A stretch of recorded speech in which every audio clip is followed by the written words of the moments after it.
Hi, today I'm doing a long-term review of a Rolhof speedhub 15, Tanus solid tyres and Exposure Strada lights. Right, this is a Rolhof speedhub. It's been on the bike now for coming up for 3 years. It's got about 8,500 miles on it. It's on a commuting bike, which is, as you can see from the amount of mud and dirt on it, it's used every single day, rain or shine, on a route which is off-road as well as on-road. It gets a hard life.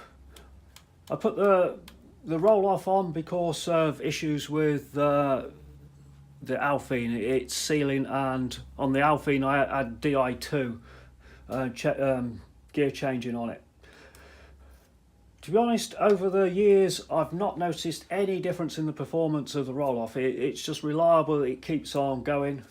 I will say the mechanical gear change, it's like going back to bows and arrows from automatic rifles, you know, compared to the Di2 electronic shifting. You know, I'm aware Rolhof have got an electronic shifting version out there, but it's not available to buy yet for ordinary people. It's only available for OEM, and whether it'll be backwardly compatible is anybody's guess.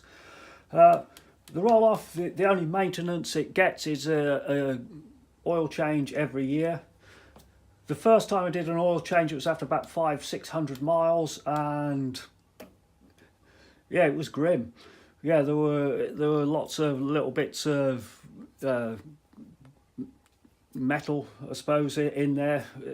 Not actually like flakes of metal or anything, but it was just from the wear in of it. So I changed it after 600 miles, and then I've been changing annually since. And once after its initial running in period, the oil's coming out clean, so there's absolutely no problems with that whatsoever. If you're running a Rolhof, there's a couple of pieces of kit you need.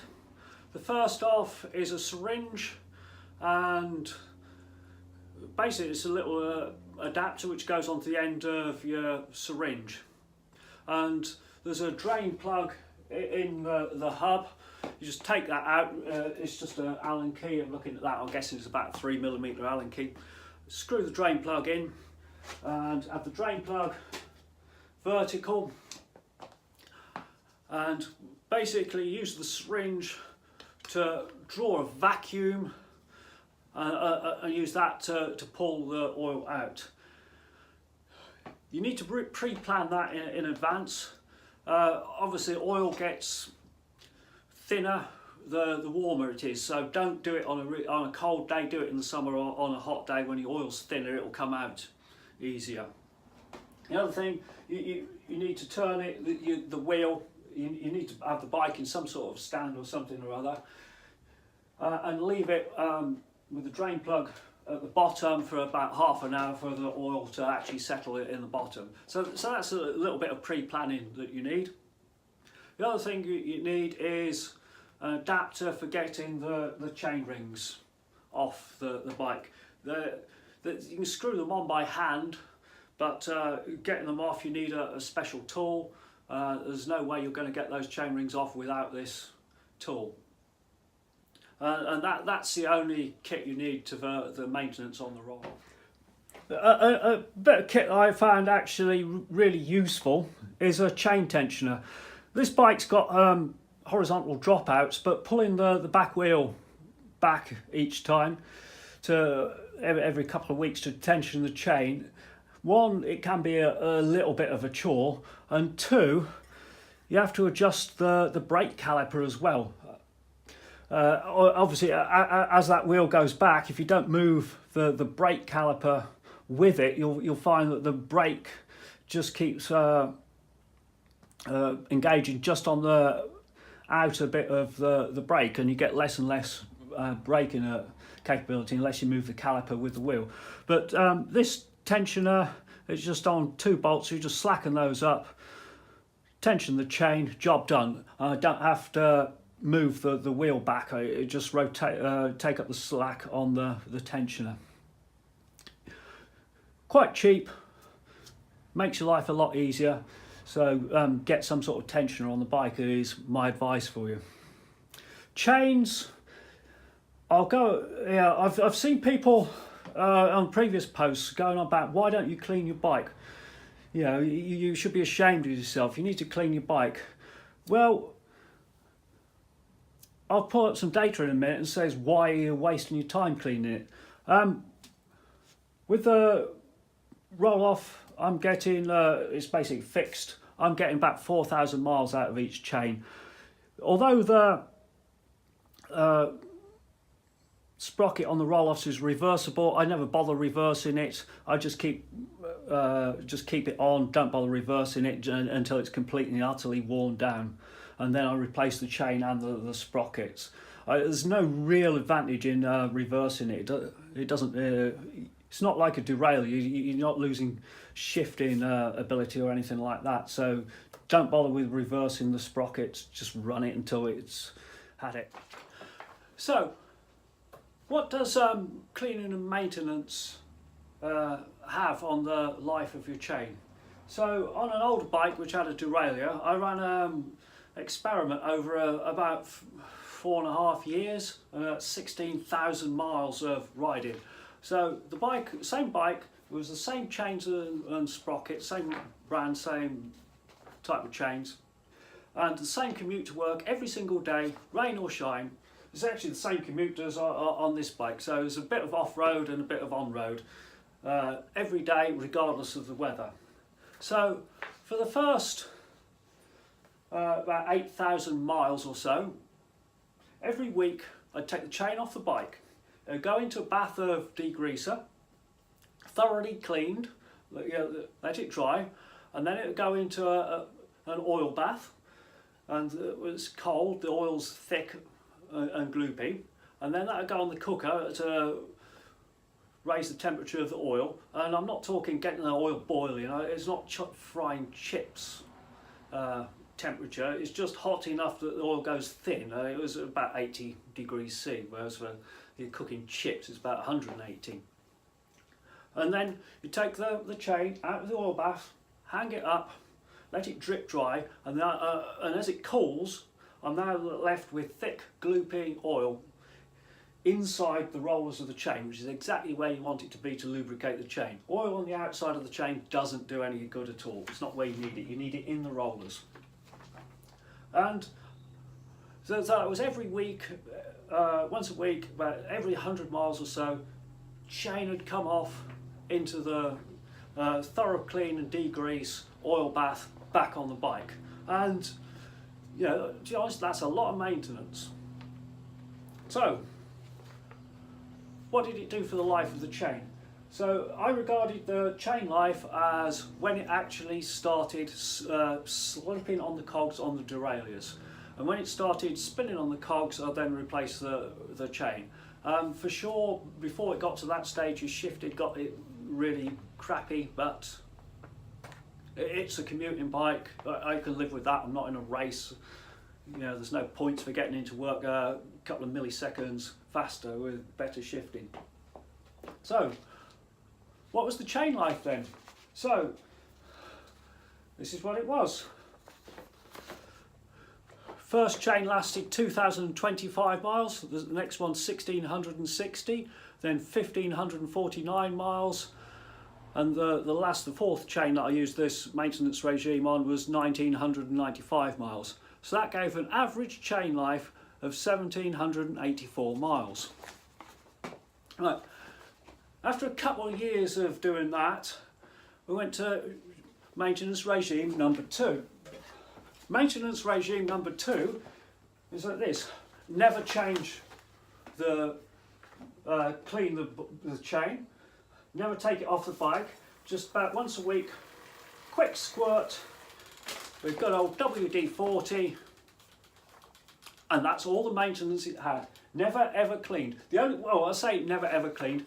The only time it got cleaned was every now and then when I went out on the mountain bike and I'd come back covered with mud. I'd get the jet washer out, and if I got the jet washer out to clean my mountain bike, I jet wash the commuting bike. So every couple of months or so, occasionally I get clean with a jet wash. But other than that, and just like this, you just let the dirt build up and just give it a squirt of WD-40 every now and then, like once every 1 to 2 weeks. So you think, what's that do to the chain life? Well, I've got the results here. Again, it was exactly the same chains I used before. They were SRAM PC 951s. And here's the life of the chains. Again, 4 chains, so over 8,000 miles worth of data. First chain 1,550 miles, second chain 1,927 miles, third chain 2,026, and the last one 2,743. Average 2,061 miles for chain life. That's just never cleaning the chain, doing WD-40. It actually lasts longer. So if you want your bike for weekend use and you want it to look pretty, by all means clean your chain. If you're using it for commuting, don't bother. It doesn't make any difference whatsoever to the chain life. And I'm sure I'm going to get lots and lots of comments about this, but unless you've got 16,000 miles of hard data to back it up, keep your opinions to yourself. I'm not interested in opinions, I'm interested in hard facts. And that on the chain life, and don't bother cleaning it, that's based on 16,000 miles of hard data. Next part of my review is on Tanus solid tyres. I used to run Schwalbe Marathon Plus tyres, and I could go, you know, sometimes it's random. Sometimes you go like 100 miles or so between punctures. Other times you go several thousand miles. But I probably average 1 or 2 punctures a year. And then all of a sudden I started getting, I'd had to fit new tyres they'd worn out. And I got some new tyres on there. And I started getting lots and lots of punctures.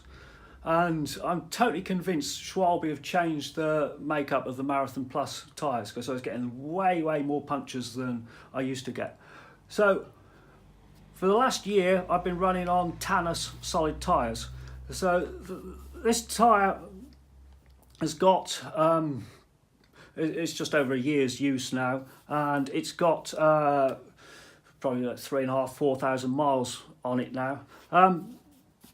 After that distance, the tread pattern on the rear is starting to wear off. So after a year's riding with them, what do I think of the Tanus solid tyres? To be honest, I can't really notice any difference between the grip or the ride quality between these and the Schwalbe Marathon Pluses. They're about the same. There's no noticeable difference. I'm sure if you put vibrometers on the bike or something, you might be able to tell a difference, but in real world use, not a lot of difference. The big difference they do make is they are a lot slower, which was actually surprising. If you do the calculations on your bike, air drag is the biggie, and the rolling resistance of the tyres is quite small compared to the air drag, so you wouldn't actually expect changing the tyres to make that much difference. But I was surprised how much difference it does make. I did a roll down test with the Schwalbe tyres versus the Tanus tyres, and so what I mean by a roll down test, is mark a line on the road, and you want a very gentle hill, so the bike's just rolling on its own, and you just you want the hill to just level out, and you're only going a few meters. And what you do, you just let the bike roll. You sit on it. You do it at low speed, so air drag's the absolute minimum it can ever be.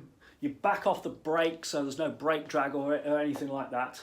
And I did it on this bike with the Tanus tyres, and I did it on my other bike, which has got the Schwalbe tyres. Both nominally the same size tyres on 700C rims, so it's as close as you're going to get. And what what you do, you let the bike roll, it comes to a stop, and you just put a marker down where the bike comes to a stop, and you repeat about 4 or 5 times. And it's surprising how accurate that is. You get your little markers, they're in quite a distinct cluster, and then you repeat for the other tyres. And Schwalbe Marathon Plus tyres are not exactly renowned for being low rolling resistance, but they're about 10% lower rolling resistance than the Tanus tyres. Now, what do you think? What difference does that make? Well, actually, it actually does make quite a lot of difference. So, over the last year, my riding to work, I've been about 5 minutes slower. My heart rate's been the same. Average heart rate's been the same as it has been for the last 8-10 years. It hasn't made any difference to that. I'm putting the same amount of effort in, but I'm now 5 minutes on average slower. And it's about takes off about a mile an hour on my average speed. Average speeds come down from 13 to 12 miles per hour. You might think, oh God, that's slow, but my average speed varies a lot going to work. Where it's much faster when I'm on the tarmac, you're up to like 20 miles an hour, and you're down to like 10 or even slower when you're off-road on the gravel tracks and the mud. So on average, my average speed dropped. It was quite consistent all the previous years, so about 13 miles an hour average. I've now come down to about 12 miles an hour average. So it does, the Tanus tyres certainly make a big difference to the rolling resistance in your average speed. So if you're concerned about that, stay way clear of them. What else can I say about them? Obviously they're solid, no punctures at all. So yeah, I've probably saved time overall because I've never ever had to stop to fix a puncture.